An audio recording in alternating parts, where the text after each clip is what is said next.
Hello और welcome student, स्वागत है आपका करण सर फार्मा क्लासेस में। और आज हम बात करेंगे, जैसे कि आप जानते हैं कि हमारी एक सीरीज चल रही है और ये सीरीज अपने आप में बहुत ही इंपॉर्टेंट है, क्योंकि आज अभी हम बात कर रहे हैं टैबलेट डिफेक्ट्स के बारे में। इंपॉर्टेंट क्यों है? क्योंकि प्रोडक्शन डिपार्टमेंट से रिलेटेड, जी हाँ, फार्मा इंडस्ट्री के प्रोडक्शन डिपार्टमेंट से रिलेटेड जितने भी इंटरव्यूज होते हैं उसमें टैबलेट डिफेक्ट से रिलेटेड क्वेश्चन जरूर पूछे जाते हैं कि डिफेक्ट क्या होते हैं, क्यों होते हैं और इन प्रॉब्लम को हम कैसे सॉर्ट आउट कर सकते हैं। इससे रिलेटेड क्वेश्चन काफी पूछे जाते हैं, तो इस सीरीज के अंदर हम वही डिस्कशन कर रहे हैं। तो चलिए इस सीरीज को हम कंटिन्यू करते हैं और आज के इस वीडियो के अंदर हम कुछ और भी डिफेक्ट्स के बारे में बात करेंगे। तो ज्यादा समय नहीं गवाते और वीडियो स्टार्ट करते हैं। तो देखिए, हमारा जो पहला डिफेक्ट है उसका नाम है प्रिंट डिफेक्ट। देखिए, नाम से पता चल रहा है कि प्रिंट डिफेक्ट बेसिकली ये उन टैबलेट्स के अंदर होता है जिन टैबलेट्स के अंदर जिसमें हम कुछ ना कुछ प्रिंट करते हैं, या कंपनी का नाम करना है, उसका लोगो, सिंबल या कोई डिजाइन अगर हमको प्रिंट करनी होती है तो उसके अंदर कोई ना कोई डिफेक्ट क्रिएट हो जाता है, जिसकी वजह से ये प्रॉपर वे में टैबलेट के अंदर वो जो सिंबल है वो प्रिंट नहीं हो पाता है, गलत प्रिंट हो जाता है और इस तरीके के डिफेक्ट को प्रिंट डिफेक्ट कहते हैं। सबसे बड़ी प्रॉब्लम इसके अंदर जो देखी गई है, इसका जो रीजन देखा गया है वो देखी गई है कंप्रेशन मशीन। जी हाँ, अगर टैबलेट के पंच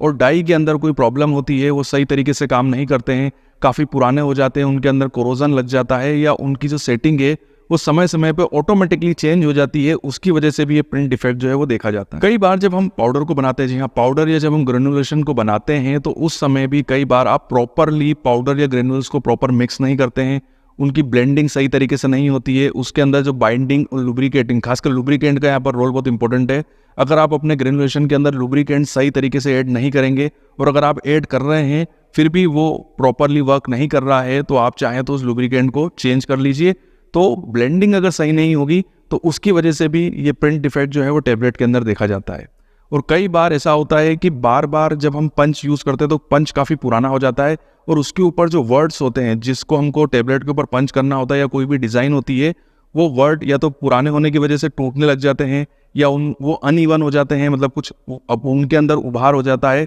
वो बिल्कुल स्मूथ नहीं रहते हैं। क्योंकि इसके लिए क्या होता है, जो भी ये पंचेस या जो डाइज होती हैं, इनकी समय समय पे हमको उनकी पॉलिशिंग करनी होती है, और अगर आपको ऐसा लग रहा है कि उनके अंदर कोरोजन हो रहा है तो आपको पंच और डाई चेंज भी करने पड़ सकते हैं। बट अगर आप ये नहीं करेंगे तो होगा क्या, आपको प्रिंट डिफेक्ट्स जैसे डिफेक्ट जो है वो दिखाई देते हैं। अगला जो डिफेक्ट है जिसके ऊपर हम बात करेंगे उसका नाम है हेयर फाइबर डिफेक्ट। जी, ये नाम से पता चल रहा है कि इसके अंदर होता यह है कि टैबलेट के अंदर हेयर, जो हमारे बाल होते हैं वो आ जाते हैं, या फाइबर्स के टुकड़े जो होते हैं वो हमको टैबलेट के अंदर दिखाई देते हैं। देखिए, इस टाइप के जो डिफेक्ट होते हैं तो बहुत ही रेयर दिखेंगे, मतलब ये तो बहुत ही गनीमत हो गई कि इस तरीके की डिफेक्ट टैबलेट के अंदर दिखने लग जाए कि टैबलेट से बाल निकलने लग जाए। बट कई जगह, जी हाँ, जो ऐसी इंडस्ट्रीज होती हैं जो बहुत ही गलत वर्किंग कल्चर में काम करती हैं, वहाँ पर सफाई का बिल्कुल भी ध्यान नहीं रखा जाता है, तो वहाँ पर ये मिस्टेक जो है वो देखी जाती है। जहाँ पर ना किसी टाइप की SOP को फॉलो किया जाता है, ना किसी टाइप की CGMP, ना GLP फॉलो की जाती है, किसी भी टाइप की गाइडलाइन का ध्यान नहीं रखना, वहाँ पर कोई इस टाइप के कुछ ज़्यादा वर्क पावर होता है, अगर वहाँ जो लोग काम कर रहे हैं वो भी प्रॉपर वे में ट्रेंड नहीं होते हैं, तो इस तरीके की प्रॉब्लम जो है वो देखी जाती है। साथ ही साथ जो लोग वहाँ पर काम कर रहे होते हैं वो भी बिल्कुल लापरवाह होते हैं, मतलब वो एक तरीके के मजदूर कैटेगरी के लोग होते हैं, ना वो वेल क्वालिफाइड होते हैं, ना ही उनको किस टाइप की ट्रेनिंग दी जाती है। बस उनको वहाँ पर मशीन के आगे खड़े कर दिया जाता है और उनको बता दिया जाता है कि ये बटन है, इसको चालू कर दो, इसको बंद कर दो, उसके अलावा उनको कुछ भी नहीं आता है। तो ऐसी जगहों पर जो है वो ये वाला डिफेक्ट दिखाई देता है कि टैबलेट के अंदर भी हेयर या फाइबर की प्रेजेंट जो है वो दिखाई देने लग जाती है। देखिए, यहाँ इस प्रॉब्लम को सॉर्ट आउट करने का एक ही तरीका है कि सबसे पहले तो आप वहाँ जो लोग काम कर रहे हैं उनको प्रॉपर वे में ट्रेनिंग दी जाए, CGMP की, GLP की, उनको SOP दी जाए। साथ ही साथ वहाँ पर जो भी मशीनरी यूज़ हो रही है, जो एरिया है जहाँ पर प्रोडक्शन हो रहा है, वो बिल्कुल क्लीन होना चाहिए, प्रॉपर वहाँ पर सफाई होनी चाहिए। जो भी पंचेज आप यूज़ कर रहे हैं, डाइज यूज़ कर रहे हैं, उनको यूज़ करने से पहले आप प्रॉपरली क्लीन कर लीजिए और उसके बाद आप उसको यूज़ कीजिए। अगर आप इन सभी बातों का ध्यान रखेंगे तो आपको ये वाला जो डिफेक्ट है वो कभी भी दिखाई देने नहीं मिलेगा। मैंने वीडियो के स्टार्टिंग में ही आपसे बताया था कि ये डिफेक्ट बहुत ही कम दिखाई देता है,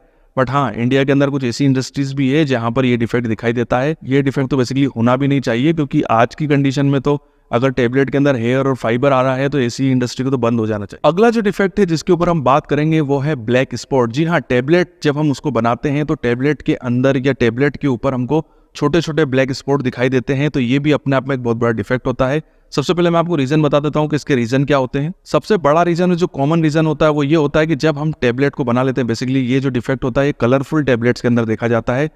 व्हाइट कलर की टैबलेट होती है उसके अंदर भी डिफेक्ट देखा जाता है, बट ज्यादातर ये कलरफुल टैबलेट के अंदर देखा गया है। तो अगर आप टैबलेट बनाने के बाद उसकी कोटिंग हो जाने के बाद आप उसको स्टोर करने के लिए रख देते हो और प्रॉपर स्टोरेज कंडीशन प्रोवाइड नहीं करते हैं और काफ़ी लंबे समय तक जो टैबलेट है वो स्टोर हो रही है और उधर टेम्परेचर जो है वो मेंटेन नहीं है, वहाँ पर टेम्परेचर बढ़ जाता है, तो ऐसी स्टोरेज कंडीशन की वजह से भी टैबलेट्स के अंदर ब्लैक स्पॉट जो है वो दिखाई देते हैं। और सबसे बड़ा रीज़न जो इसमें देखा गया है वो देखा गया है हाई टेम्परेचर। जी हाँ, अगर टेम्परेचर स्टोरेज एरिया में ज़्यादा हो जाएगा तो वहाँ पर जो डाई होगी वो पेनिट्रेट कर जाती है टैबलेट के अपर सरफेस पे और वहाँ पर वो ब्लैक स्पॉट बना देती है। साथ ही साथ अगर आप टैबलेट को कंप्रेस करते समय या आप उसकी कोटिंग कर रहे हैं उस समय भी अगर आप ज़रूरत से ज़्यादा टेम्परेचर वहाँ प्रोवाइड करा देते हैं या जो प्रोडक्शन एरिया है वहाँ पर भी टेम्परेचर जो है वो बिल्कुल भी रूम टेम्परेचर जैसा मेंटेन नहीं है, वहाँ पर भी टेम्परेचर बढ़ा हुआ है, तो उसकी वजह से भी आपको टैबलेट के ऊपर ब्लैक स्पॉट जो है वो दिखाई देंगे। साथ ही साथ जो पंचेस यूज़ किए जा रहे हैं टैबलेट को बनाने में अगर वो प्रॉपरली क्लीन नहीं होंगे और उसी में ही कुछ डिफेक्ट है या उसके ऊपर ही कोई ब्लैक कलर की डाई लगी हुई है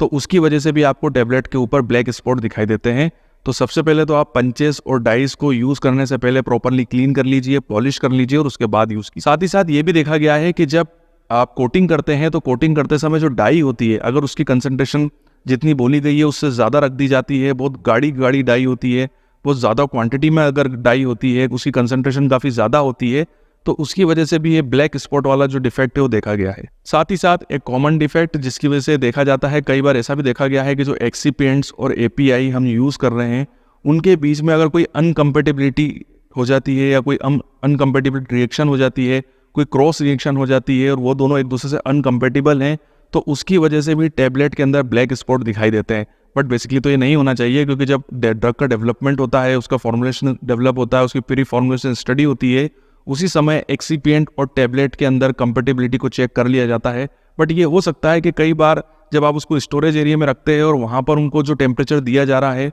वो काफ़ी ज़्यादा हो गया है, वहाँ पर रूम टेम्परेचर बिल्कुल भी मेंटेन नहीं है और उस कंडीशन में एपीआई और एक्सिपिएंट के बीच में कोई क्रॉस रिएक्शन हो जाती है और उनके बीच में एक अनकम्पेटिबल क्रिएट हो जाती है तो आपको ब्लैक स्पॉट दिखाई दे सकते हैं। तो ये अपने आप में देखिए ब्लैक स्पॉट तो कॉमन डिफेक्ट मैं बोलूँगा क्योंकि कई बार ये आ जाता है और ये स्टोरेज की वजह से ही ज़्यादातर देखा गया है। तो चलिए यहीं पे हम ये वीडियो कंप्लीट करते हैं। ये वीडियो आपको कैसा लगा कमेंट्स में मुझे ज़रूर बताइए। अगर आप चाहते हैं कि मैं इस टाइप की वीडियोस और बनाऊं जो कि आपके इंटरव्यू की प्रिपरेशन के लिए बहुत ही इंपॉर्टेंट है तो नीचे कमेंट बॉक्स पर आप टॉपिक्स को बता सकते हैं। आगे आने वाले समय में मैं आपके दिए हुए टॉपिक्स के ऊपर वीडियो ज़रूर बनाऊंगा। आपके उज्जवल भविष्य की कामना करता हूँ और यहीं बने रहिए मेरे साथ।